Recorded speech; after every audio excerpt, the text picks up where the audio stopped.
में ग्वालियर है, ग्वालियर के आसपास मुरैना है एक, ठीक है। वहाँ से ये फीमेल मेरे को बार बार अपनी स्टोरी भेज रही है कि ये आप मेरे को बताओ ये क्या है, दुनिया तक पहुँचाओ ये क्या है। अभी 3 दिन पहले ना मेरे पास एकदम से व्हाट्सएप पे मैसेज आया कि आप नहीं देखते कुछ भी, मैं आपको 2 महीने से स्टोरी भेज रही हूँ। मैंने बोला यार कौन है जिसकी स्टोरी मेरे से छूट गई, हालांकि तो छूटती है। मैंने सुना ना जब, तो मैंने जो सुना वो तो मैं बताऊंगा ही। मैंने सबसे पहले तो फीमेल को कॉल करा, मैं इसके मुंह से सुनना ज़्यादा सही रहेगा, क्योंकि इसने रिकॉर्डिंग में तो ऐसी ऐसी चीज़ें बताई है जो सुनने में ऐसा लग रहा है कि ये जिंदा कैसे है। हाँ। क्या हुआ, ये 7-8 साल पहले की बात है। ये फीमेल थी, इसके पापा जो थे ना, पापा और उनकी बहन, मतलब ये मान लो जैसे फैमिली है, पापा और बहन है। तो जो उस लड़के की बहन थी वो लव मैरिज करना चाहती थी कहीं पे। इसके पापा ने मना करा कि तू मत कर, वो लड़का ठीक नहीं है।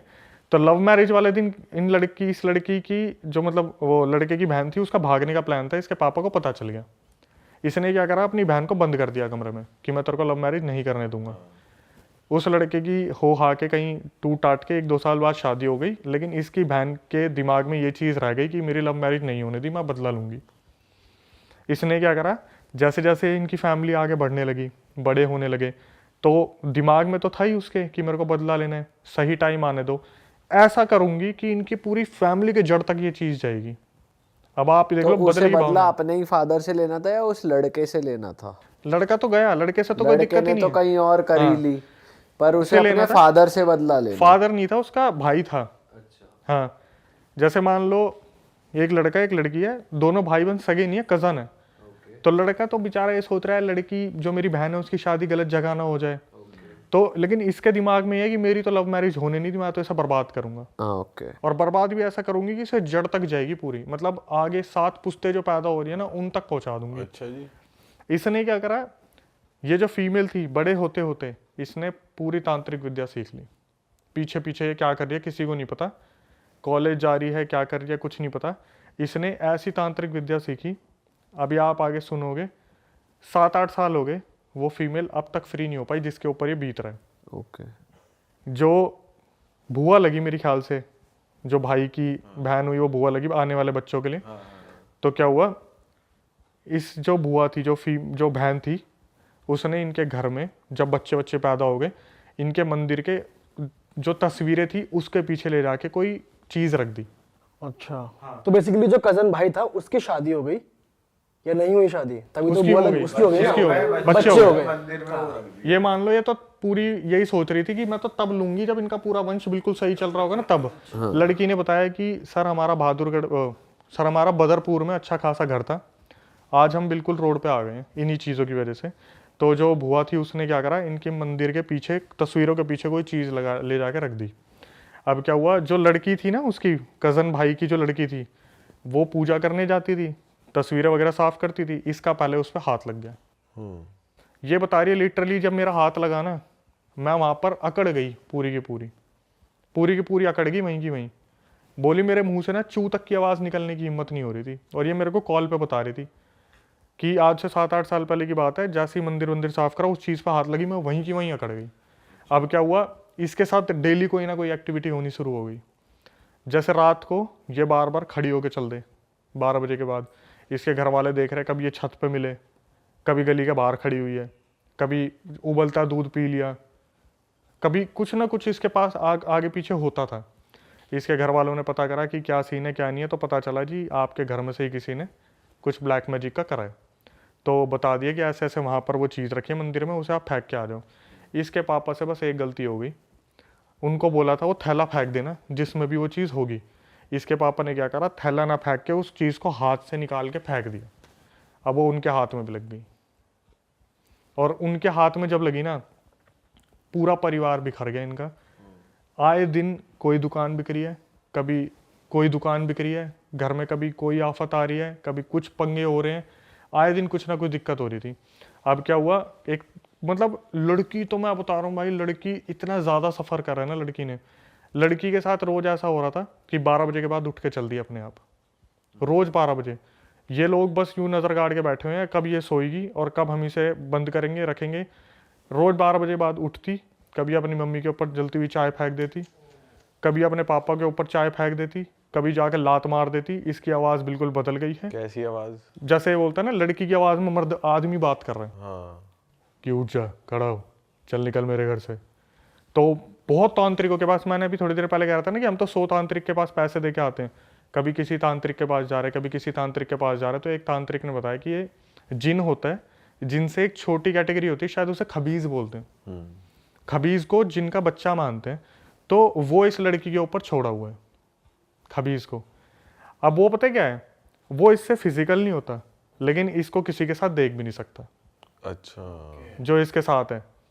अभी आगे क्या हुआ, अभी ये परेशान है पूरा घर की, भाई लड़की की शादी कैसे होगी। इन्होंने क्या करा, लड़की की कहीं पे बात चलाई, और लड़का जो था वो पुलिस में था, मध्य प्रदेश पुलिस में, जो ग्वालियर का मुरैना बताया। इस लड़की को ना पंडित जी ने बहुत ध्यान से समझाया था कि जब तेरी शादी होने वाली होगी ना, जो ताबीज़ तेरे को दे रखा बचने के लिए, इसे उतार के रख दियो फेरे के समय पे। जब फेरे होंगे तो इसे साइड में रख दियो, वरना ठीक नहीं होगा। ये लड़की इतनी ज़्यादा डरी हुई थी कि मेरी सगाई ना टूट जाए, मेरी शादी ना टूट जाए, हमारा घर वैसे ही बिल्कुल ज़मीन पे लग चुका है, मेरे पापा ने इतने पैसे इन्वेस्ट कर दिए हैं, अगर मेरी शादी टूट गई तो मेरा कुछ नहीं हो सकता, मैं बर्बाद हो जाऊंगी। इसने उस ताबीज़ के साथ फेरे ले लिए, फेरे हो रहे थे, इसने ताबीज़ नहीं उतारा, और इसकी उस खबीज से शादी हो गई। अरे तेरी। अब देखना क्या हुआ, जैसे ही शादी वादी हो गई, अब भाई पति तो आ रहा है पास कि कुछ सुहागरात वगैरह का सीन हो, ये बेहोश, ये उठ के फिर चल दे कहीं पे, पति को बार बार दूर कर दिया। तो पति जो था उसने इसके घर वालों को फ़ोन करा, जी आपने क्या दे दिया मेरे हाथ में, आपकी जो बेटी है तो पागलों की तरह हरकतें करती है, ये हुआ ये हुआ। लेकिन जो एक ड्यूरेशन होता है ना, शादी से पहले आपस में लड़का लड़की की बात हो रही है, तो लड़के ने एक्सेप्ट कर रखा था कि मेरे को ये लड़की बहुत प्यारी है, सुंदर बहुत थी लड़की, बेसिकली सुंदर है भी। और जो भी खबीज था ना उसके साथ, जो भी जिनका जो भी था भाई, उसने ऐसा कर दिया ना कि इसके साथ फिजिकल हो ही नहीं पा रहा। इन्होंने हर तांत्रिक को दिखा लिया, मध्य प्रदेश के हर मंदिर में चले गए, किसी एक तांत्रिक ने इन्हें एक ताबीज़ दिया कि भाई ऐसा है, आप फिजिकल हो जाओ, आपका बच्चा होगा, लेकिन आपको कहीं भी ना मरे हुए के किसी में नहीं जाना, आपको किसी की डेड लोकेशन पे नहीं जाना, जो डेड कोई मरा हो, कोई चल रहा हो। भाई इस लड़की से फिर वही गलती हुई। इसके साथ में जो इनकी भाभी ननद थी ना, वो भागी भागी आई कि दीदी दीदी वहाँ पर ना हमारे रिलेटिव में किसी की डेथ हो गई, और इसके दिमाग से 2-3 साल से चल रहा था, 2-3 साल जो थे सब कुछ ताबीज़ पहनने के टाइम के बाद सब कुछ शांत हो गया था। ये भागी भागी उसके साथ उस डैड वाले घर में घुस गई, वो ताबीज़ हो गया खंडित। पंडित ने मना करा था कि ऐसे घर में मत जाना जिसमें डेथ हो रखी हो, ये उसमें चलेगी, ताबीज़ हो गया खंडित। अब इनके और इनके पति के बीच में हालात बहुत ज़्यादा बिगड़ गए कि रोज़ रात को पंगे हो रहे हैं, ये हो रहा है वो हो रहा है। तो इसका पति ने ज़्यादातर हाथ नहीं उठाता था, इसके पति ने वो भी शुरू कर दिया। ओ। हाथ वगैरह उठाया तो एक दिन घर वाले कोई त्योहार की तीज वगैरह देने आए होंगे, उन्होंने देखा उसकी बेटी की गुद्दी पकड़ के चाटे ही चाटे मार रहे, और इनकी आपस कोई गृह कलेश हुआ था। लेकिन वो अब पुलिस वाला जो था वो पता क्या नाम लेता था, इसके अंदर तो अब दिन में भी भूत आने शुरू हो गए, इसलिए मार रहा हूँ मैं तो। अब क्या हुआ, ये सब भाई बात चल ही रही थी, ये बड़ी मज़े वाली बात थी। मैंने बोला एक बात बताओ, ये 6-7 साल से आपका सीन चल रहा है भूत प्रेत का, क्या आपके पति ने कभी एक्शन लेने की नहीं सोची, या फिर कभी वो इस चीज़ में इन्वॉल्व नहीं हुए कि मैं जाके तांत्रिक से पता करूँ एक्चुअल में क्या है। बोली कि मैं आपको बता देती हूँ, वैसे मैं नहीं बताती किसी को। भाई उसने मेरे को बोला कि मेरे पति ना इस बारे में, क्योंकि वो पुलिस में है तो वो इस चीज़ को एक्सेप्ट नहीं कर सकते, पहली बात तो कि पैरानॉर्मल चीज़ें होती हैं।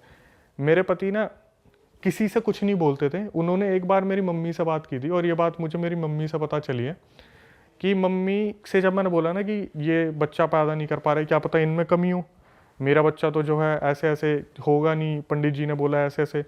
तो उसकी मम्मी पता क्या बोली, बोली बेटा आज तक इसने तेरे को बताया नहीं, 12 बजे के बाद ना तू इसको दबा के पीटती है। अच्छा। जो वो लड़की है, पुलिस वाले जो भाई साहब हैं उनके हस्बैंड, उसे उठा उठा के फेंकती है। अरे तेरी।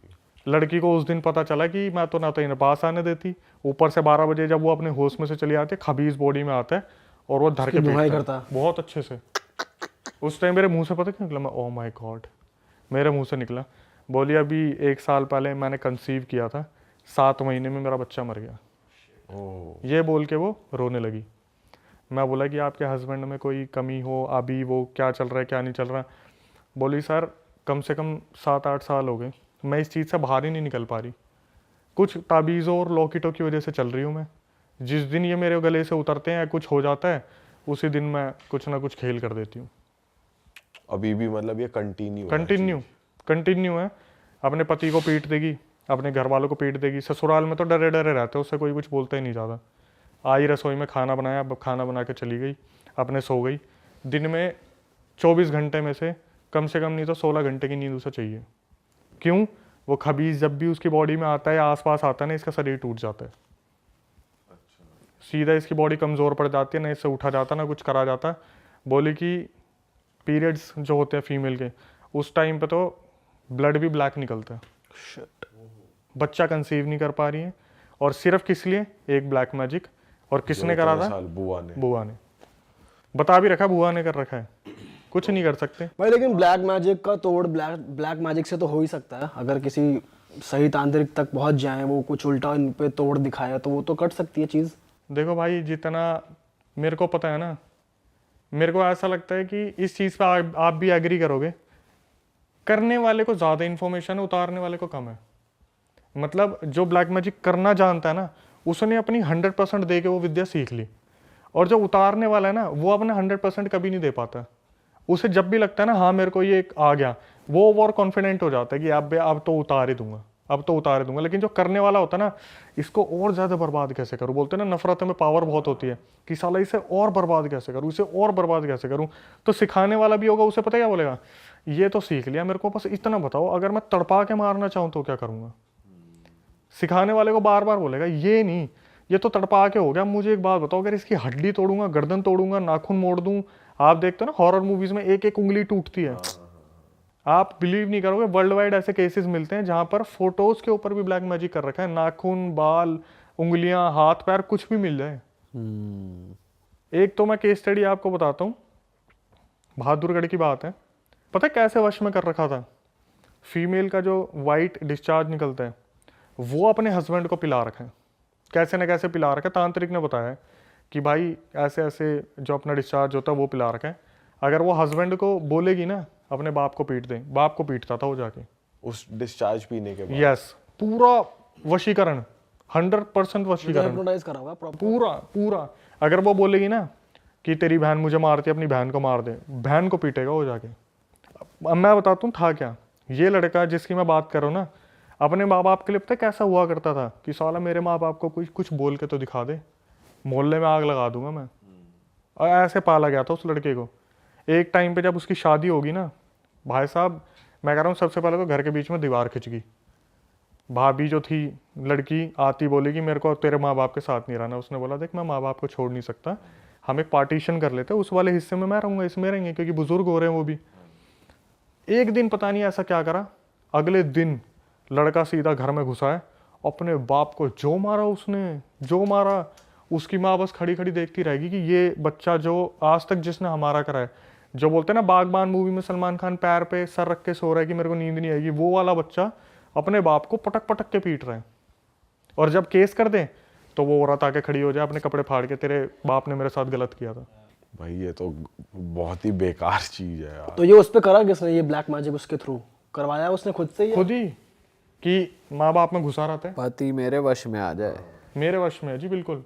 अपने माँ बाप का बहुत सगा हो रहा है ना ये, मेरी तो सुनता ही नहीं, कर दिया। और ऐसा सुन रहा है अब, मम्मी तो चल बसी उनकी, और जिस हालत में गई थी मैं तो बता ही नहीं सकता, पूरी पीठ गल गई थी उनकी, उनके ऊपर भी ब्लैक मैजिक कर दिया। क्या बात कर रहे हो? तो उनके साथ क्या हुआ, धीरे धीरे उनकी बॉडी में चेंजेस होने शुरू हुए, तो पता चल गया था कि इनके साथ भी कोई ऊंच नीच करी हुई है। यार त्योहारों पे ना कोई भी मिठाई लेके आ जाता है, आप किसी को मना नहीं कर सकते। अजी दिवाली है, रसगुल्ले खा लो, गुलाब जामुन खा लो, खा लिया, उसके बाद शुरू हो गया। तो इनकी मम्मी के साथ क्या हुआ, खिला दिया, टेस्ट करा रहे हैं, टेस्ट में कुछ नहीं आ रहा। धीरे धीरे क्या हुआ, कमर गलनी शुरू हो गई, लेटी हुई है, कमर गले जा रही है, गले जा रही है, गले जा रही है। तांत्रिक को दिखाया, तांत्रिक ने बोला पंडित जी ने कि जी हनुमान चालीसा का सुंदरकांड करो आप। तो सुंदरकांड करा, जब तक कर रहे थे तब तक ठीक था, अब इन्होंने लगा हाँ ये ठीक हो गई, छोड़ दिया। धीरे धीरे सिचुएशन इतनी वर्स्ट हो गई, रात को चिल्ला रही हैं, आवाज़ बदल रही है, खाना नहीं खा रही है, पानी पीना छोड़ दिया, हॉस्पिटल पहुंच गई। हॉस्पिटल में जाने के बाद डॉक्टर ने बोला कि आप इन्हें कुछ नहीं खिला पिला सकते क्योंकि इनकी अंतड़ियाँ फट जाएंगी। टेस्ट करा लिया, कुछ नहीं निकल रहा।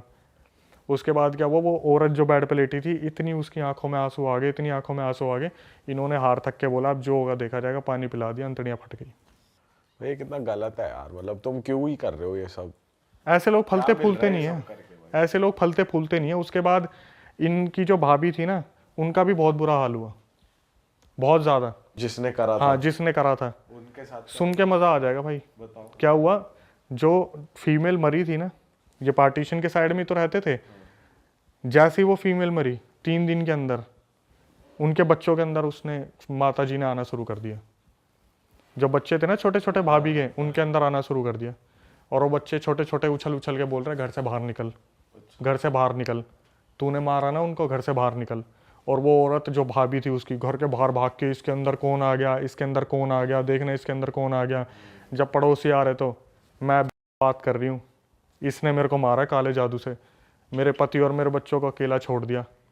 साक्षात वो औरत घर छोड़ के भाग गई थी वहाँ से, वो जो भाभी थी, कि बच्चों के अंदर आना शुरू कर दिया। काले जादू से तुम मार तो दोगे, आत्मा थोड़ी ना भाग जाएगी कहीं, अपना भाई बदला गलत लेगी। काम करोगे उल्टा तुम्हारे ऊपर गलत तो होना ही है हर हाल में, ये बात तो तय है। उसकी मार और लगानी चाहिए थी, बस गलत गई वो। भाई पता है क्या है, फीमेल्स के लिए रूल्स एंड रेगुलेशन थोड़े अलग है। जब इतना सब कुछ हो रहा है, लड़का अपने बाप को मार रहा है और अचानक से पुलिस आई तो लड़की ने कपड़े फाड़ के बोल दिया तो मेरे रेप करने की कोशिश कर रहे थे, बात ही कर। ये भी बहुत हो रहा है पता है आजकल, लड़कियां ऐसे ऐसे केस डाल रही हैं फेक, और ये चीज़ भी गलत है, गलत डायरेक्शन में। पुलिस वाले भी सुनते नहीं है, मतलब ऐसा है कि भाई सुन्नी लड़की ही पड़ती है।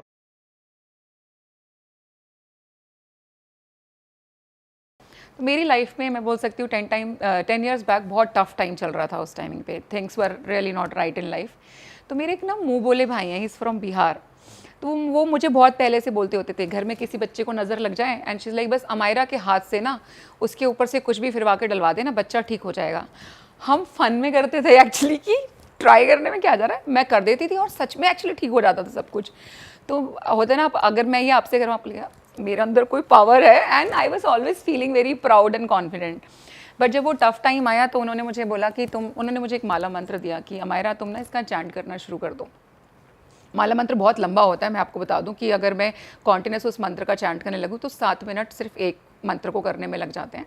और मैंने एक्चुअल में उसका चैंट करना शुरू कर दिया। उस टाइम में मेरे को कोई दीक्षा वगैरह भी नहीं मिली थी, बट आज की डेट में आई फील सो ब्लेस्ड कि मैं 3 महाविद्या से दीक्षित भी हूँ। मेरे पास 3 गुरु भी हैं जिनसे मुझे अलग अलग महाविद्या की दीक्षा मिली है। और आई एम वेरी श्योर कि मेरे इस जन्म के कर्म ऐसे नहीं है कि मुझे महाविद्या की दीक्षा मिलती। You are the chosen one. कल मैं सोचूं कि मैंने लाइफ चूज़ की है, no, I was working with corporate, I was heading a department, and वो सारा कुछ छोड़ छाड़ के आप आ जाओ। And my boss was like नौकरी क्यों छोड़ रहे हो? आई वाज लाइक कि मेरी ना कॉलिंग है, मुझे स्पिरिचुअल पाथ पे चलना है। एंड इज लाइक पागल हो, तुम्हें डिपार्टमेंट पसंद नहीं है, बताओ डिपार्टमेंट चेंज कर देते हैं, तुम कोई और डिपार्टमेंट हेड कर लो, because I know you can do it. नहीं जा रहे तुम जॉब वॉब छोड़ के। बट अंदर की कॉल इतनी स्ट्रांग होती है कि मेरे को उस साधना के बाद में जब मैंने वो जॉब करना शुरू किया कि मेरे को सच में कानों में आवाज़ आनी शुरू हो गई थी।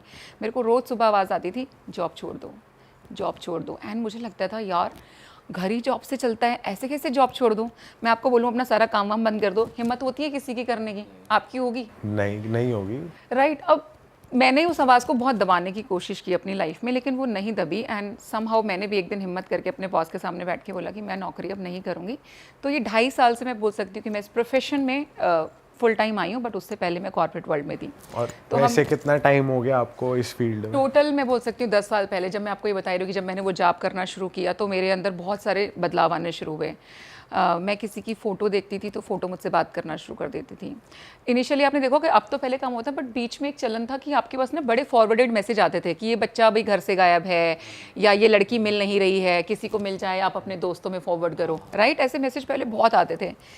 ऐसे ही उस टाइमिंग पे जब मैं ये जॉब करना शुरू किया, मेरे पास मैसेज आया एक लड़की की फ़ोटो उसमें कि ये मेरे फ्रेंड की डॉटर है, ये स्कूल से कहीं गायब हो गई है, मिल नहीं रही है, आप भी इसको फॉरवर्ड करें and all that. And somehow उस लड़की की picture comes live to me, और वो मुझे बोल रही है कि मैं अपनी मर्ज़ी से गई हूँ, मुझे किसी ने किडनैप नहीं किया है, और उसका किसी लड़के के साथ अफेयर था, और मुझे टाइम दिया गया कि अगले 48 घंटे के अंदर ये लड़की वापस आ जाएगी।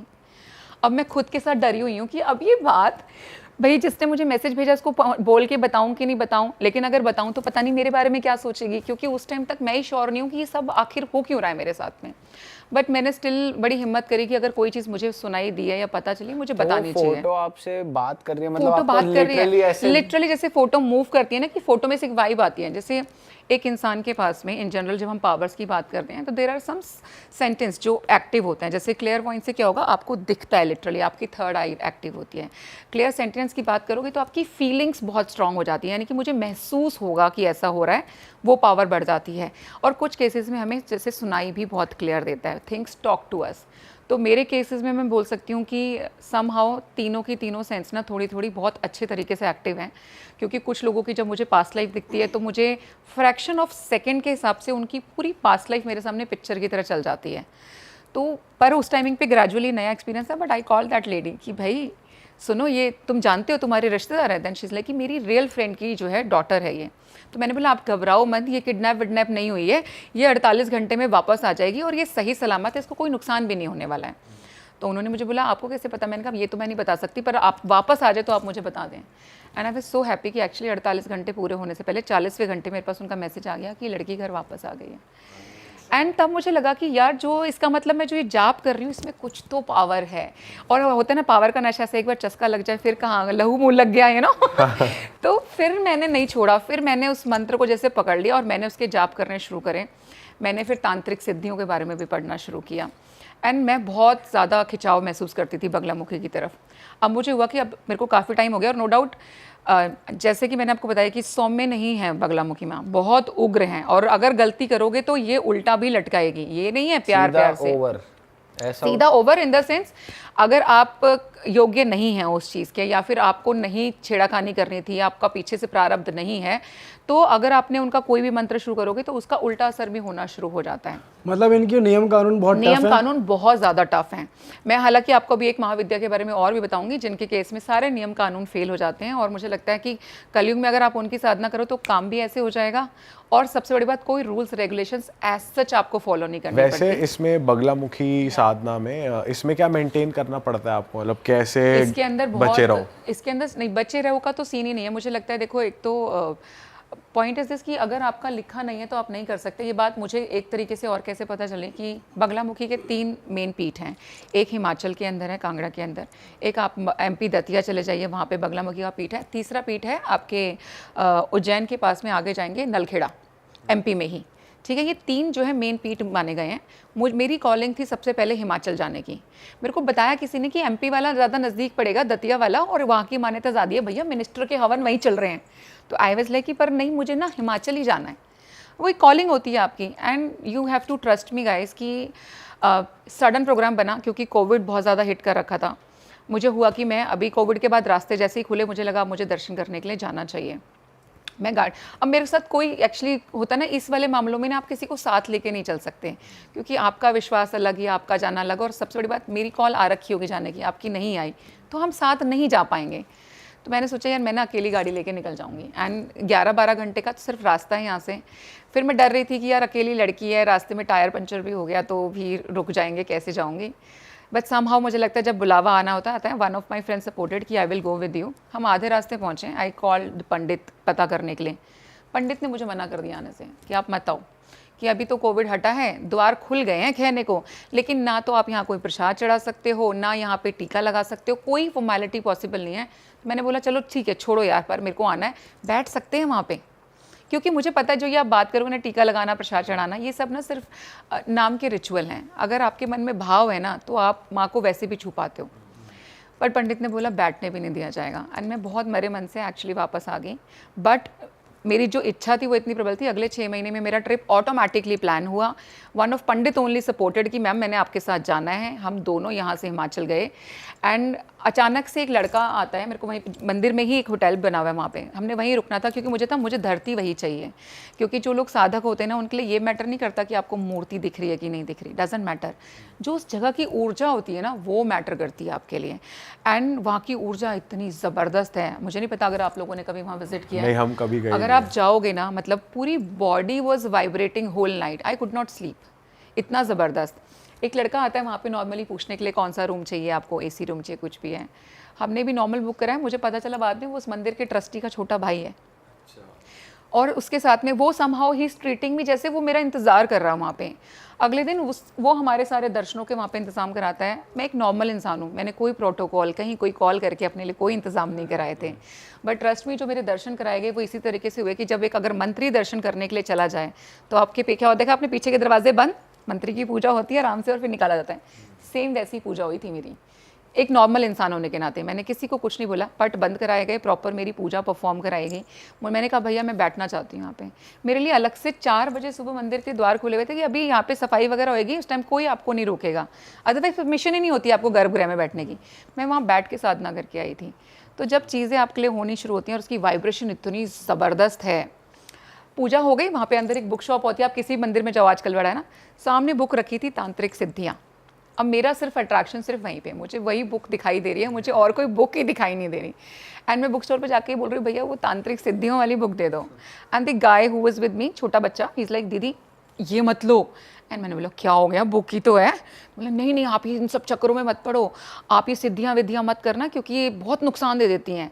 क्योंकि वो वहीं रहते हैं, उन्होंने बचपन से बगलामुखी माता को जाना है, समझा है।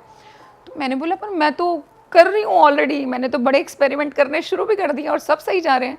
तो ही इज़ लाइक कि नहीं, क्योंकि ही हिमसेल्फ वाज आल्सो मतलब होता ना वरिड कि अगर मैंने कोई गलत चीज़ छेड़ दी और माता रानी ने अगर मुझे ही सच में उल्टा लटका दिया तो फिर प्रॉब्लम होने वाली है मुझे। तो he was concern, he is like कि मैं मंदिर के जो है बड़े पुजारी को बुला करके लेकर आता हूँ, वो आएंगे, अगर वो उन्होंने आपको बोल दिया तो फिर आप कर सकते हो, अदरवाइज़ आप नहीं कर सकते। And I was like fine, बुला ले पंडित को। मंदिर के बड़े पुजारी आए, उन्होंने मेरे सर पे हाथ रखा and his thumb was here like, है ना, उसकी दृष्टि चेक करने के लिए। और उन्होंने जैसे ही जो है मेरे सर पे हाथ रखा, मेरी आंखें ऑटोमेटिकली बंद होंगी और एकदम से सडन उनकी आँख खोल के मुझे बोलते हैं कि बेटा कौन हो आप। एंड मुझे लग रहा है कि क्योंकि मैं खुद उस टाइम बच्ची महसूस कर रही हूँ साधना के मार्ग में सिर्फ, कि आई वाज लाइक बाबा क्या हुआ। तो मुझे बोलते हैं कि तुमको तो बहुत पहले से आज्ञा है, कौन सा मंत्र कर रहे हो। फिर मैंने उनसे मंत्र शेयर किया, उन्होंने मुझे एक तरीका और बताया कि मुझे मंत्र में मेरे क्या ऐड करना है, जिससे कि उन्होंने बोला अब इसका फल पूर्ण रूप से तुझे मिलना शुरू हो जाएगा और बेटा तुमको बहुत पहले से आज्ञा मिली हुई है। तो दिस वाज द वैलिडेशन, क्योंकि जब मैंने अपनी मेडिटेशन शुरू की थी, मैं अपनी 5 पास्ट लाइफ देख चुकी हूँ मेडिटेशन के अंदर, एक्सप्लोर कर चुकी हूँ, जिसमें मेरी 2 जो लाइफ हैं वो इजिप्ट की रही हैं, जिसमें मैं फॉर्च्यून टेलर ही थी। आज भी लोगों को भविष्य बता रहे हैं, तब भी पहले तोता बुला करके उठाते थे कार्ड, आज आप लोगों से खुद उठवा लेते हैं। बट मेरे 2 बर्ड्स इजिप्ट के देखे हैं इजिप्ट मैंने। में भी तोता से उठवा आप अगर देखो ये फॉर्च्यून टेलिंग जो है, या स्पेसिफिकली अगर मैं टारो कार्ड्स की बात करूँ, इसका बहुत इतिहास अगर आप जाओगे हिस्ट्री में, it is coming from Egypt. इसकी जो स्टार्ट है वो 14 सेंचुरी के अंदर इटली से हुई थी, लेकिन मेन फॉर्च्यून टेलिंग अगर आप देखोगे तो इजिप्ट की बहुत ज़्यादा फेमस रही है। तो मैंने अपने आप को वहाँ देखा है बहुत जगहों पे। एक बर्थ मेरा प्रिंसेस का रहा है, अटलांटा की प्रिंसेस थी मैं ऑल टाइम। हाँ, बर्फ ही बर्फ हर जगह। और सबसे बड़ी बात, काफ़ी लोगों के भ्रम मैं बोल सकती हूँ दूर होंगे कि हमें लगता है कि आप लड़के के शरीर में आए हुए हो, मैं लड़की के शरीर में आई हुई हूँ। एंड इट्स नॉट नेसेसरी कि हर जन्म में मैं लड़की ही थी और आप हर जन्म में लड़के थे, ऐसा नहीं होता। तो मैं एक जन्म में राजा भी रही हूँ, मैंने अपने आप को किंग के रूप में भी देखा है और रूल किया है बकायदा। तो आपको वो दिखते हैं कि पैलेस दिख रहे हैं, हाँ, बड़े बिल्कुल बड़े प्रॉपर दिखता है। आप जैसे अब मैं आपको एक्सप्लेन नहीं कर सकती कि जब मैं लड़का या आदमी, मतलब मैं राजा के रूप में थी तो मैं कैसे दिख रही थी। मतलब मेरी अच्छी खासी बियर्ड वगैरह सब कुछ थी, a very strong personality of course, but I saw myself there also. तो किंग के रूप में भी पूरा चैप्टर दिखता है या फिर एक ग्लिम्स ग्लैंस दिखते हैं अलग अलग। ऐसे कुछ एक केसेस में बोलूँगी, जैसे मेरी इस लाइफ में जो प्रॉब्लम आई थी, क्योंकि जब इनिशियली आप साधना करने लगे तो आपके कि ना जितनी भी शिकायतें होती हैं ना वो ख़त्म होने लग जाती हैं। क्योंकि अगर आपको एक चीज़ समझ में आ जाए, स्पेसिफिकली इस युग के अंदर, कलयुग में, कि आपकी लाइफ में जो कुछ भी हो रहा है उसके रिस्पॉन्सिबल ना सिर्फ आप खुद हो, नोबडी एल्स। मेरी लाइफ में अगर कोई दुख है ना, उसकी रिस्पॉन्सिबिलिटी मेरी है, आपकी नहीं है, वो मेरी वजह से ही आ रहा है। We always have a choice, है ना। हम गलत चॉइसेस बना लेते हैं तो दुख आ जाते हैं, वहीं पे अगर हमारी चॉइसेस राइट हम चूज़ कर लें तो जीवन में सुख आ जाता है। तो चॉइस हमारे पास हमेशा होती है और चूज़ हम खुद ही करते हैं। तो ये दुख सुख हमने ही क्रिएट करे हैं, दूसरे को धोखा मतलब ब्लेम करके ना अपने मन को, दिमाग को शांति दे रहे हैं कि तू कारण है, तेरी वजह से मेरी ज़िंदगी ख़राब होगी। बट नहीं यार ब्रो, खुद ही है वो कारण, नहीं होता किसी की वजह से। तो ये सारी चीज़ें बहुत इंटरकनेक्टेड है। तो मैंने अपनी पास्ट लाइफ भी देखी है, जो ऑफकोर्स जब मैंने साधना करनी शुरू करी तो एक एक करके लेयर खुलनी, मैं बोल सकती शुरू हुई, तो मेरे को मेरी पास्ट लाइफ दिखनी शुरू हुई। तो मेरी जो लास्ट पास्ट लाइफ थी उस जो वो मैंने देखी वो एक विलेज की थी कि मैं गांव के अंदर एक नॉर्मल सी लड़की हूँ, लेकिन मैं बहुत उस टाइम पे साधना करती हूँ। I saw a very huge Kali की मूर्ति जिनके सामने मैं साधना करती थी। मतलब मैंने अपने आप को हवन करते टाइम 108 कमल के फूलों से होता है ना कि यज्ञ करना, मैं वो प्रॉपर करते हुए मैंने अपने आप को देखा है। And that is how I relate कि यार मैंने वो तब इतना काम किया होगा, तब इस जन्म में आकर के दीक्षा मिल गई डायरेक्टली, वरना नहीं मिलती। आप देखो ना लेकिन ये मेडिटेट करते हुए आप अगर पास्ट लाइफ देख रहे हो तो उसका भी कोई प्रोसेस आपने कहीं से सीखा है या फिर वो आपको खुद से जब आपको दीक्षा मिलती है, जब आपको गुरु एक्चुअली जनरली चैनल कर देते हैं या आपके रास्ते खोल देते हैं, आपकी दृष्टि खोली जाती है एक्चुअली गुरु के थ्रू, थर्ड आई जिसको हम बोलते हैं, तो आप जहाँ अपनी बहुत सारी लाइफ देख सकते हो, खाली एक दो कुछ नहीं, जितनी भी पास्ट लाइफ है। लेकिन ऑफ कोर्स मेहनत होती है। अगर आप सोचो मैं 5 मिनट के लिए आंख बंद कर लूँ, 5 मिनट के लिए मेडिटेशन करी और मुझे पास्ट लाइफ दिख जाएगी, ऐसा नहीं होता। समाधि लगने लग जाती है, आप घंटों 1 घंटे से ऊपर बैठने लग जाओगे, 2 घंटे से ऊपर बैठने लग जाओगे। शुरू में जब आप बैठते हो, आप देखना अगर आप आधे घंटे बैठ जाओ, आपका पैर दुखने लग जाएगा, अरे यार पैर में बड़ा दर्द हो रहा है, नहीं बैठा जा रहा, कंधे दुख गए, नहीं बैठा जा रहा। बट एक टाइम वैसा आ जाता है कि आपको ना जब आप बैठते हो ना, जब आपकी समाधि लगने शुरू हो जाती है, आपको एहसास बंद हो जाता है कि आपका शरीर कहाँ है, कौन सा अंग कहाँ पे, आपको फील ही नहीं होगा, मेरा हैंड लेग कुछ फील नहीं होता। So that is the time आपको ये पेन वेन कुछ फील नहीं होता, और then you can enter into the other realm. तो ये जो पास्ट लाइफ्स वगैरह भी हैं, मेरा क्लास पॉडकास्ट के अंदर मैंने एक्सप्लेन किया था कि कैसे 7 लेवल्स हैं। आप जिस धरती पे बैठते हो वो 3rd लेवल है एक तरीके से, जैसे फ्लोर्स होते हैं ना, हमारी धरती से नीचे भी 2 फ्लोर हैं, पाताल लोक है, उसके नीचे जाएंगे तो नर्क लोक है। आपका धरती लोक यानी कि भूलोक जिसको हम बोलते हैं 3rd लेवल है। 4था लेवल स्पिरिट वर्ल्ड है। 5वां लेवल पे असेंडेंट मास्टर्स हमारे इंद्र देवता भगवान वगैरह बोलते हैं, हेवन जिसको, वो है। 6ठा लॉ ऑफ कर्मा को दिया गया है जहाँ पे आपके मेरे कर्मों का हिसाब है। और 7वां इज जस्ट लाइट, सिर्फ सुप्रीम पावर जिसका कोई आकार कुछ पॉसिबल नहीं है, जस्ट लाइट जो सारी चीज़ को रूल करता है। तो ये चीज़ें आपने कहाँ देखी? मेरे को एक आई रिमेंबर जैसे कमेंट सेक्शन में जनरली लोगों ने लिखा ऐसे बता रही हैं जैसे ही 7 लेवल खुद देख के आई हैं। तो मैं दिल से बोलना चाहती हूँ, हाँ भाई मैं खुद देख करके आई हूँ, मैं ऐसे ही नहीं तुमको बता रही हूँ, और ये किसी किताब में आपको लिखा नहीं मिलेगा। और अगर आप कहें कि इस चीज़ का क्या प्रमाण है, जनरली हम पूछ लेते हैं भाई कहाँ से पता आपको या कुछ भी है। आप मुझे एक बात बताइए, जो भी आप पुराण वगैरह पढ़ते हो, आप गीता भी पढ़ते हो, क्या कृष्ण जी खुद लिख के गए थे? क्या कृष्ण जी ने खुद लिखी है गीता? नहीं, उन्होंने बताई थी उसके बाद में। शिव जी ने जो मंत्र कहे, शिव जी ने जब तांडव किया था तो 7000 करोड़ ये मंत्र उत्पन्न हो गए थे। लेकिन क्या ये 7000 करोड़ मंत्र शिव जी ने लिख के गए थे? नहीं। ऋषियों ने जब मेडिटेट करना शुरू किया उस टाइमिंग पे, तो उनको ये सारी चीज़ें भगवानों ने कथा के रूप में सुनाई और उन्होंने इसको जो है ग्रंथों के रूप में लिख दिया, जिनको आज हम पढ़ रहे हैं। क्या मतलब आप मुझे प्रूफ कर सकते हो कि वो ऋषि ने सही लिखा है या उस ऋषि को सही सुनाई दिया था? नहीं कर सकते ना आप। ये तो उसी को सुनाई दिया था, जो उन्होंने देखा वो उन्होंने किताब पे उतार दिया, उसको हम आज पढ़ करके ग्रंथ की बात करें और आगे इनकी बात करते हैं। हर इंसान की स्पिरिचुअल जर्नी अलग है। जिस रूप में मैं माँ को देखती हूँ, ज़रूरी नहीं है आप भी उस रूप में माँ को देखोगे। आपकी माँ बहुत अलग हो सकती है, मेरी माँ बहुत अलग हो सकती हैं। मेरे को काली माँ आकर के बहुत प्यार कर सकती हैं, आपको आकर के डरा भी सकती है। उनका जो रूप है वो साक्षात देख पाना हर किसी के बस की नहीं है। लोग पागल हो जाते हैं जिनको दिख जाए। और जहाँ तक बात होती है कि नहीं आप ऐसे कैसे बोल सकते हैं कि भाई शक्ति ऐसे जग गई, मैं आपको एक इंसिडेंट बताती हूँ। अगर आपने नाम सुनाओ, कृष्ण परमहंस का अगर आपने नाम सुनाओ, उनको काली माँ के साक्षात दर्शन हुए थे। ठीक है, काली माँ लिटरली जैसे आप और मैं बैठे हैं यहाँ पे पीयूष, वैसे उनके साथ बैठ करके हंसी मजाक ठठास किया करती थी। और उन्हीं के जो शिष्य थे वो हुए विवेकानंद। तो विवेकानंद जी के गुरु की बात कर रही हूँ मैं, कृष्ण परमहंस। विवेकानंद जी भी अपनी लाइफ में बहुत परेशान थे, ना पैसा ना कुछ, गरीबी ने बड़ा घेर रखा था। तो वो परमहंस जी के पास एक दिन जाते हैं बहुत परेशानी में कि अब मेरे पास कुछ नहीं बचा। तो बोलते हैं भाई तेरी माँ तो तेरी बहुत सुनती है, तू अपनी माँ से बोल दे मेरी गरीबी मेरे दुख दूर कर दे। तो परमहंस हंसते हैं उस पर, मैं क्यों बोलूँ, तू बोल, तू जा, बोरी माँ तू जा बात कर। वहाँ पे वो मंदिर के बिल्कुल बाहर बैठे थे। वो विवेकानंद को भेज देते हैं और काली माँ का दिखाया गया है। मैं इसकी बाकायदा आपको चलचित्र भी दिखा सकती हूँ, उसकी प्रॉपर एक वीडियो भी आई शो यू, कि विवेकानंद जी के साथ माँ काली बैठी हुई इस टाइमिंग पे और माँ काली हंस रही है कि कैसे तूने इसको मेरे पास भेज दिया। विवेकानंद जाता है माँ के पास में कि तू जा अंदर माँ से पैसा मांग, धन दौलत मांग ले, मेरी माँ बड़ी अच्छी है, प्रसन्न होकर तुझे सब कुछ दे देगी। विवेकानंद जी अंदर जाते हैं और काली माँ के सामने हाथ जोड़ के बोलते हैं, हे माँ मुझे विरक्ति दो, मुझे ज्ञान दो, मुझे डिटैचमेंट दो। और ये बोल करके फिर वो हाथ ऐसे खोलते हैं और माँ की तरफ देखते कि मैं क्या मांग रहा हूँ, मैं तो पैसे मांगने आया था। वो बाहर आता है और हंसने लग जाता है। वो परमहंस पूछते हैं उससे, मांग लिए पैसे, मांग ली धन दौलत? तो बोलता है नहीं, मैंने तो अंदर जाके बोला मुझे विरक्ति दो, मुझे ज्ञान दो। तो बोलता है पागल धुत कहीं का, जा फिर से जा, फिर से जब वापस से काली माँ के पास जा और धन दौलत मांग के आ जा, इतना पैसा देगी कि तू कभी सोच नहीं सकता। विवेकानंद जी फिर वापस मंदिर के अंदर जाते हैं, जैसे ही वो काली माँ की तरफ देखते हैं और फिर हाथ जोड़ के बोलते हैं, हे माँ मुझे ज्ञान दो, मुझे चेतना दो।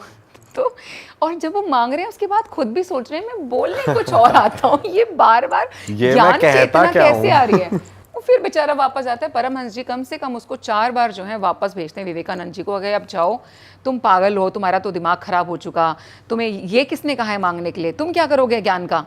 वो फिर जाते हैं और जबकि माँ उस बैठे हुए परमहंस के साथ में बैठ के हंस रही हैं कि कैसा मजाक चल रहा है। विवेकानंद आके बोलते हैं कि मुझे नहीं लगता कि मेरे नसीब में ही ना, फिर वो परमहंस भी उसको बोलते हैं मुझे लगता है तेरे ना नसीब में ही नहीं है पैसा, कि 4 बार तुझे मौका दे दिया कि जा जो मांगेगा मिल जाएगा और तुझे नहीं मिला। तो विवेकानंद जी वहाँ पर किसी चीज़ को लेकर के वो उनको दिल को आहत पहुँचती है, आपको पैसे चाहिए, आप गरीबी में भी हो और फिर मैं आपको बोलूँ तेरा तो नसीब ही ख़राब है, तेरे को पैसे नहीं मिलेंगे, तो एक बंदे को अंदर से गुस्सा आ जाता है।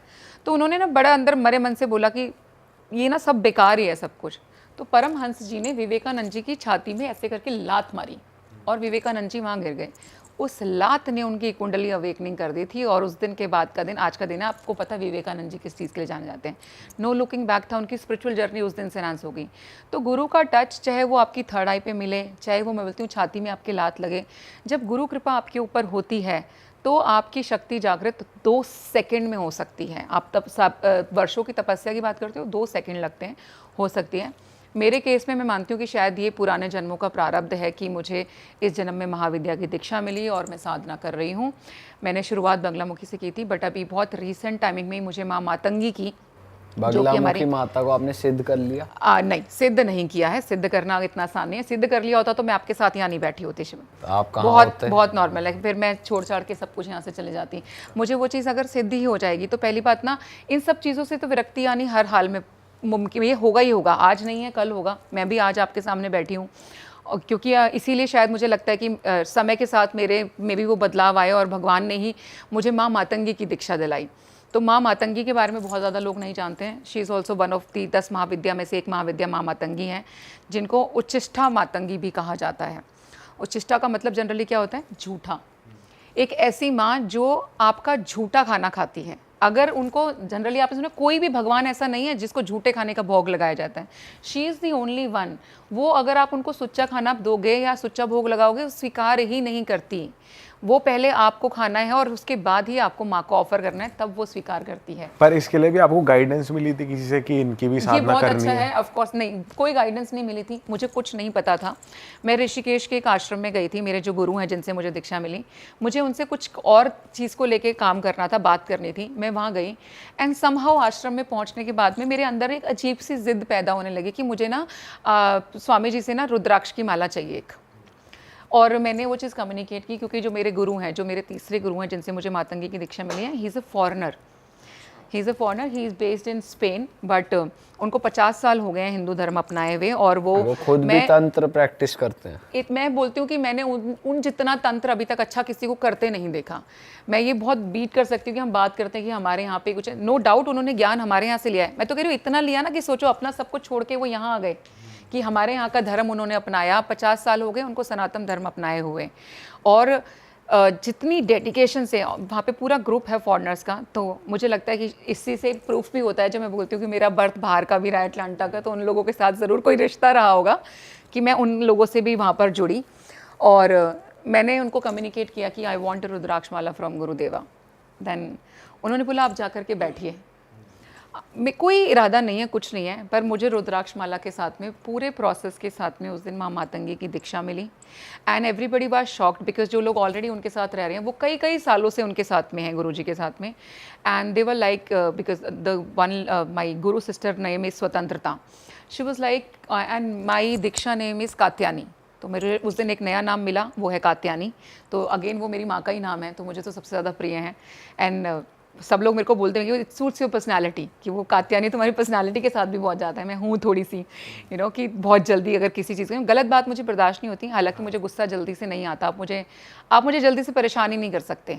और अगर आप ज़्यादा परेशान करोगे तो आप आपको याद रखना चाहिए मैंने बगलामुखी की साधना करी है, तो मुझे कुछ करने की जरूरत नहीं कोई पड़ती। पंगे लेगा नहीं हाँ, ये हुआ है, ये इंसिडेंट मैं सिर्फ क्विकली यहाँ पे कवर करूंगी कि जब मैं बगलामुखी की साधना करती थी तो मैं हाथ जोड़ के अपने दोस्तों से, अपनी फैमिली मेम्बर से ये प्रेयर करती थी कि भैया सुनो, मेरे बारे में गलती से भी गलत मत सोचना, कोई भी आसपास गलती से गलत विचार मत लाना, क्योंकि मैं कुछ नहीं करूँगी लेकिन जिसको मैं पूज रही हूँ ना वो किसी को नहीं छोड़ेगी।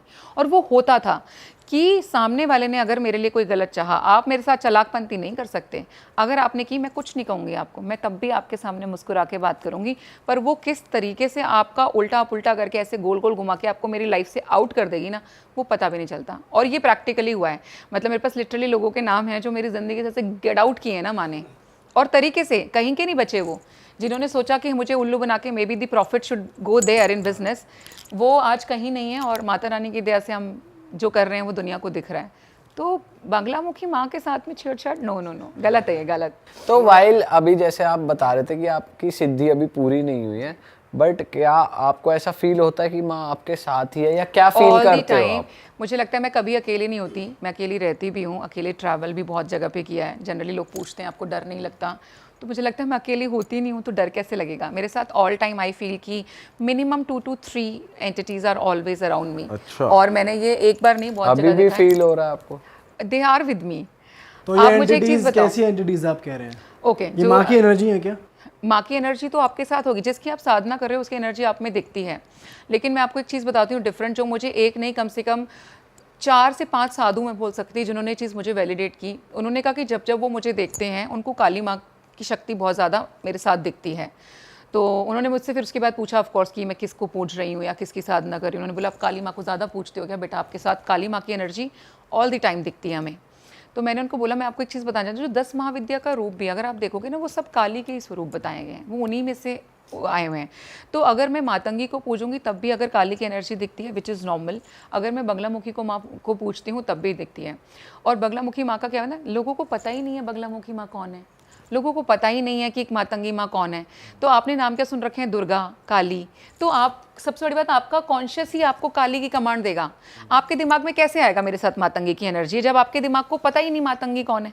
कुछ केसेस के अंदर क्या होता है कि आपको ये भी एहसास नहीं, आप अब आपका विजन अगर नहीं ओपन है, आपको एनर्जी नहीं ना महसूस हो रही ना दिखाई, लेकिन आपको ना समहाउ एक फीलिंग्स खाली आएगी, कुछ तो है ना सामने वाले में, यार कुछ तो था, बड़ी पॉजिटिव थी या बड़ी अच्छी बातें थी। आप एक लेमैन इसी तरीके से डिस्क्राइब कर सकता है कि अगर किसी इंसान में एक नॉर्मल से कोई चीज़ हट के दिख रही है। अदरवाइज़ आप देखो आजकल तो लोगों को इतना समझ में भी आने लगा है कि कोई इंसान अगर नेगेटिव हो, आपको समहाउ उसके साथ बात करके अच्छा नहीं लगेगा। यू विल फील लाइक कि यार नहीं बैठना इसके साथ ज़्यादा देर ना, उठ जाओ। 5 मिनट में आप बोलोगे कट ले टाइप में ना वाली फीलिंग आने लगती है, नहीं करते। तो आपके सेंसेस भी आपसे बात करते हैं। आप लोगों की जो दिव्य दृष्टि, जो थर्ड आई हम जिसको बोलते हैं, बाय डिफ़ॉल्ट हर इंडिविजुअल की जब आप पैदा होते हो ये एक्टिव होती है। लेकिन क्या होता है, जैसे जैसे हमारे को कॉन्शियसली सिखाया जाता है दीन दुनिया क्या है, ये लोग क्या हैं, उसको वो बंद हो जाती है।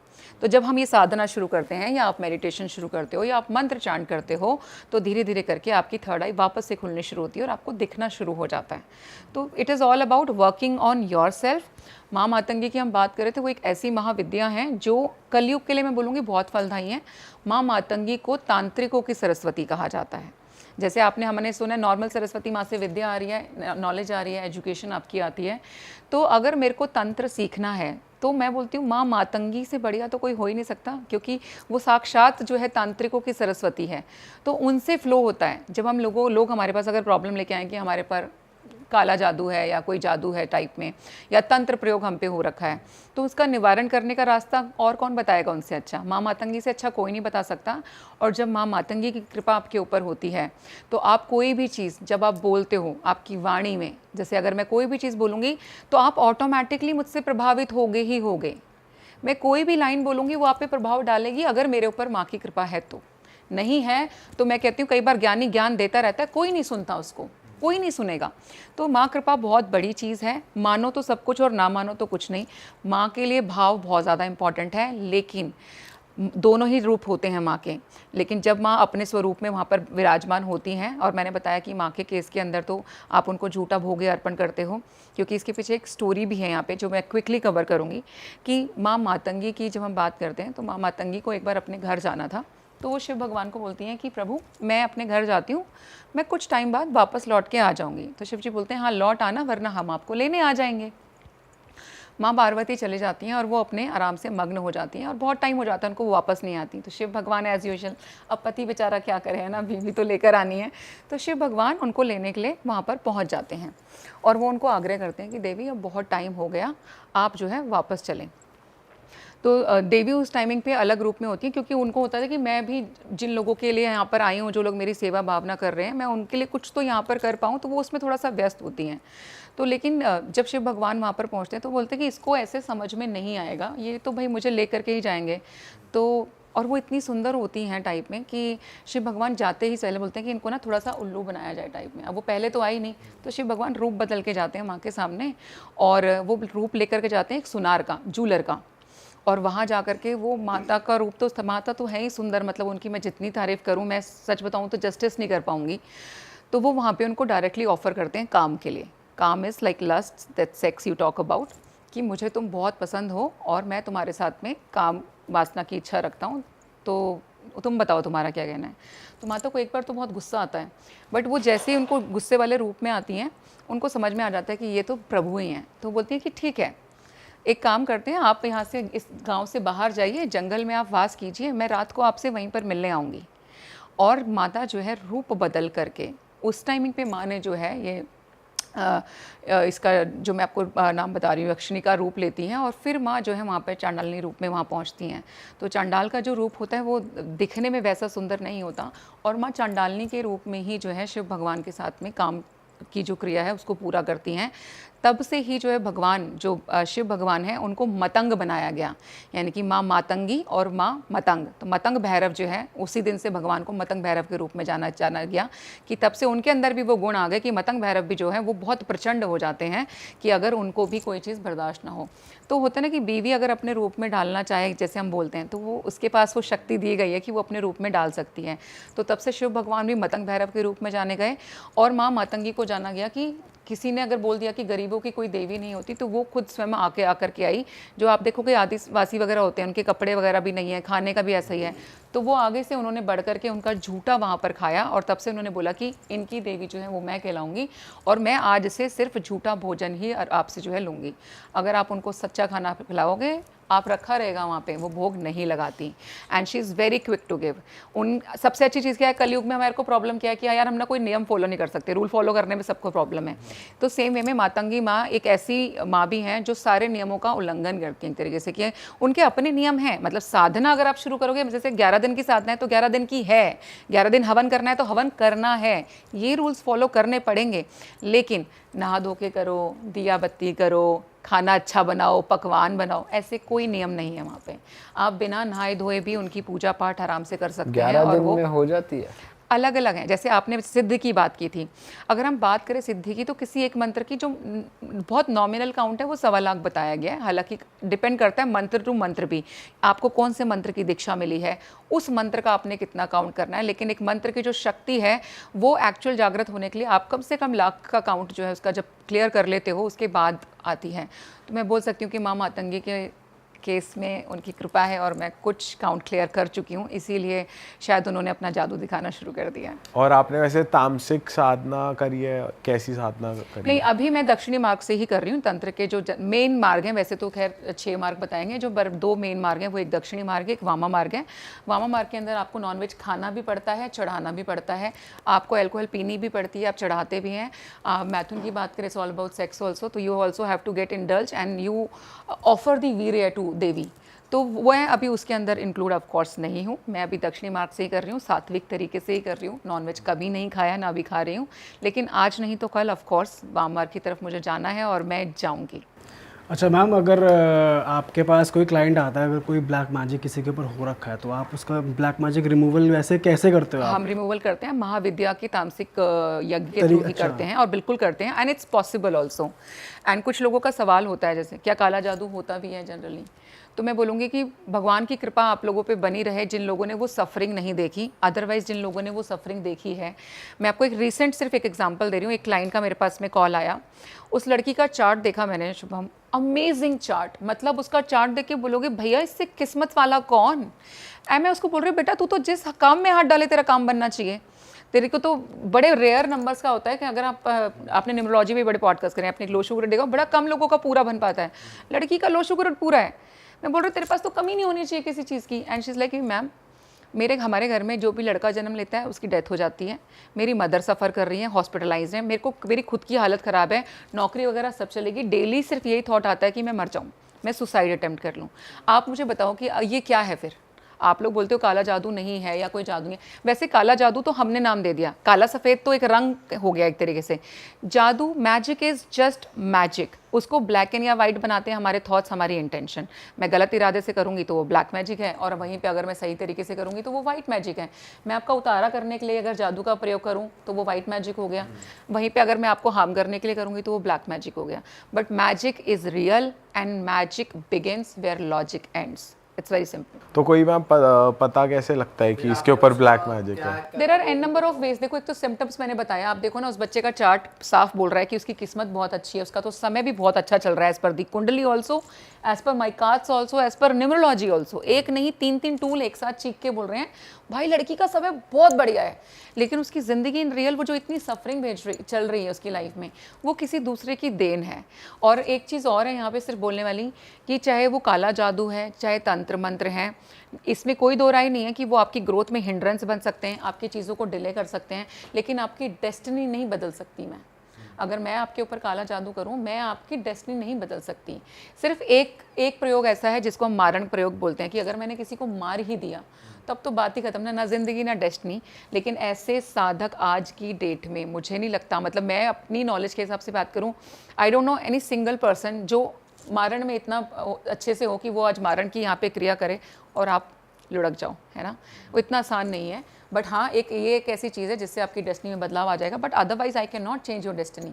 I might give you struggle, I might give you delays in your life, but not gonna steel your destiny. वो नहीं होता। एंड उस केस में आप ही करते हो, वो फिजिकली उनको बिठाकर होता है या फोटो से ही हो जाता है? कई लोग कहते हैं सिर्फ फोटो से हम अपने घर से ही कर देंगे। कैसे रहता है? हो जाता है। देखो एनर्जी तो ट्रैवल करती है, एनर्जी यहाँ पर भी। आप मेरे से जब फ़ोन पे बात करोगे तो क्या आपको इस बात का एहसास हो सकता है कि मैं अच्छी इंसान हूँ या बुरी इंसान हूँ? थोड़ा सा कोई वाइब आती है। वो क्या है, वो वाइब क्या है, वो एनर्जी है। It travels everywhere. आप हीलिंग टेक्निक्स की बात करो, मैं सिर्फ बहुत नोन हीलिंग टेक्निक की बात कर रही हूँ। रेकी, क्या रेकी डिस्टेंस हीलिंग नहीं होती? यूएस में बैठे बंदे को हम यहाँ से ठीक कर सकते हैं। और मेरे पास तो ऐसे बहुत सारे केसेस हैं, क्योंकि हमारे क्लाइंट एक्चुअली यूएस यूके सब जगह पे हैं, कि हम उनकी हीलिंग्स यहाँ से करते हैं और उनको वहाँ पे असर होता है। सिर्फ एक चीज़ में मुझे आप साक्षात मेरे सामने चाहिए कि अगर आपके ऊपर कोई प्रेत बाधा है, यानी कि कोई स्पिरिट आपकी बॉडी के अंदर आकर के बात कर रही है या बोल रही है, तो उस केस में आप मुझसे सोचो कि मैं डिस्टेंस हीलिंग कर दूँ या डिस्टेंस कोई निवारण कर दूं, नहीं होगा। बहुत टेम्परेरी आपको फ़र्क आ जाएगा, वो मे भी आप में आके बात ना करे 1 दिन 2 दिन, बट वो आप में से हटा नहीं है। उसको हटाने के लिए आपका साक्षात सामने होना अनिवार्य है, मतलब बहुत ज़रूरी है। ये प्रेत बाधा या फिर किसी नेगेटिव एंटिटी का होना, ये भी एक ब्लैक मैजिक का ही पार्ट है वैसे? यस, क्योंकि ज़्यादातर केसेस में हमने अभी तक, मैं अपने एक्सपीरियंस के बेस पे बोल रही हूँ, मैं इसमें कहीं पे भी कोई ये स्टैंप नहीं लगा रही क्या सही क्या गलत, हर एक की अपनी समझ है, जिसको जितना समझ आए वो ले ले, जिसको नहीं लगे मत मानना। लेकिन मैं अपने एक्सपीरियंस के बेस पे आपको बता रही हूँ कि मैक्सिमम केसेस में जो एंटिटीज़ लोगों के अंदर आके बात कर रही होती हैं, वो किसी तांत्रिक ने भेजी ही हुई हैं। मतलब ना, अगर आप देखो जितनी मेरी समझ काम करती है और जितना मैंने भी स्पिरिट्स के साथ में इंटरेक्ट किया है, स्पिरिट वर्ल्ड हमारे इस ह्यूमन वर्ल्ड से ज़्यादा ऑर्गेनाइज्ड है, ज़्यादा समझदार है। आप अगर बात, जैसे अगर मैं किसी स्पिरिट को बुलाना चाहूँ, अब मान लो राकेश नाम की तो 36 स्पिरिट्स घूम रही हैं ऊपर, अब मैं बोलूँ मेरे को राकेश की स्पिरिट चाहिए, तो क्या 36 की 36 आ जाएंगी? ऐसा नहीं होता। That's what I am saying कि वो लोग ज़्यादा ऑर्गेनाइज्ड हैं। मेरी इंटेंशन जिस राकेश को इन्वोक कर रही होगी वो राकेश ही यहाँ पर आएगा, बाकी 35 राकेश अपना काम ही कर रहे होंगे ऊपर। तो ये जो खिलवाड़ होता है, जो नीच की चीज़ें हम बोले गए हैं, नीच की विद्या हासिल करके वो जल्दी हासिल हो जाती है, लेकिन आप अपने पुण्य कर्म फलों को ज़ीरो कर लेते हो और आपको ना, बोली बात है, अधोगति हो जाती है, गति नहीं मिलती, ग्रोथ नहीं मिलेगी, नीचे जाओगे, डिप कर जाओगे अगर गलत काम करोगे तो गलत काम नहीं करना है। हमारे पास ऐसे बहुत केस आते हैं कि मैडम इसका मारण कराना है, इस पर वशीकरण कर दो, इसको नुकसान पहुँचा सकते हैं क्या? तो मैं लिटरली आपके सामने एडमिट कर रही हूँ ऑन स्क्रीन कि मैं हाथ जोड़ के मना कर देती हूँ कि हम ऐसे काम नहीं करेंगे। केस टू केस डिपेंड करता है। काफ़ी लोगों ने तो डायरेक्ट मैसेज किया है, हमें ना खाली ये करवाना है, एंड आई एम लाइक कि भाई डॉक्टर मैं हूँ, मेरे को पहले केस तो बता, मैं डिसाइड करूँगी कौन सी मेडिसिन देनी है कौन सी नहीं देनी। तुम कैसे बता सकते हो? तुमको खाली लग रहा है कि मेरे को मेरा एक्स लवर वापस चाहिए, बहुत आजकल मतलब हद से रिलेशनशिप की मुझे लगता है कि सबसे बुरी हालत यही है कि जो चाहिए वही नहीं है ज़िंदगी में, बाकी सब है। पर ऐसा क्यों हो रहा है? सबके साथ ही हो रहा है ऐसा? बहुत ज़्यादा रिलेशनशिप की प्रॉब्लम्स हम इन रियल बहुत ज़्यादा बढ़ गई हैं। मतलब मैं बोल सकती हूँ हमारे पास 80% केसेस ना रिलेशनशिप के भी आ जाते हैं कि भाई लड़का बात नहीं हो रहा। आप मुझे एक चीज़ बताओ, पहले और आज के डिफरेंस में, आप तो तीनों बहुत यंग भी हो, आई एम वेरी श्योर कि आप लोग ज़्यादा रिलेट कर पाओगे। आपको नहीं लगता कि हमारे रिलेशनशिप में सबसे बड़ी प्रॉब्लम तो ये हो गया कि एक किसी को किसी की बात ना बर्दाश्त ही नहीं होती। Everybody is fighting to be an equal person, जबकि relationship is all about thinking the other one.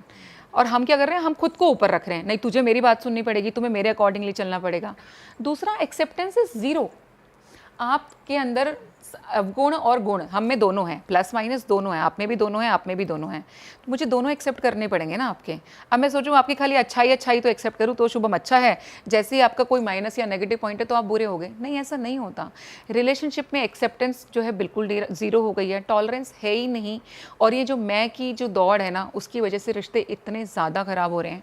आप पहले देखो, पहले क्या होता था, जनरली पति कमाने जाता था, भाई लेडी घर संभालती थी, एक बैलेंस बना रहता था। आज की डेट में दोनों बाहर कमाने के लिए जाते हैं तो दोनों में कंपटीशन क्रिएट हो गया है। I am also running the house, I am also running the house. तो ये नहीं होता। बात बड़े सारे बच्चे में बोलते हैं कि मैम मेरा सच्चा प्यार है, मुझे वापस लौटा दो। सच में प्यार, सच्चा प्यार? मैं बोलती हूँ प्यार का मतलब पता है किसी को? प्यार का अर्थ आप लोग इस आज की जनरेशन में, मैं चैलेंज करती हूँ कि किसी को प्यार का मीनिंग तक नहीं पता कि प्यार का अर्थ है क्या। हम सिर्फ अपनी सहूलियत के हिसाब से you are handsome, I love you, you are wealthy, I love you, ये चल रहा है। और ये कैसा प्यार है? आज तुम मेरे से प्यार कर रहे हो शुभम, तुम्हारी मेरी लड़ाई हो जाए और जैसे ही मेरे को गुस्सा आया मैं तुमको माँ बहन की गाली देना शुरू कर दूँ, तुम्हारा बुरा चाहना शुरू कर दूँ, कहाँ है प्यार?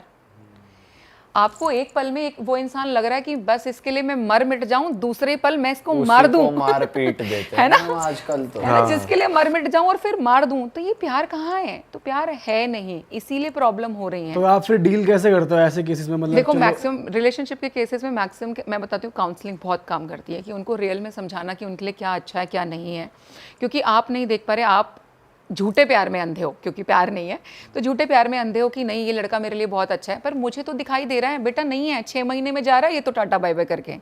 तो मेरा काम है आपको सही गाइडेंस देना।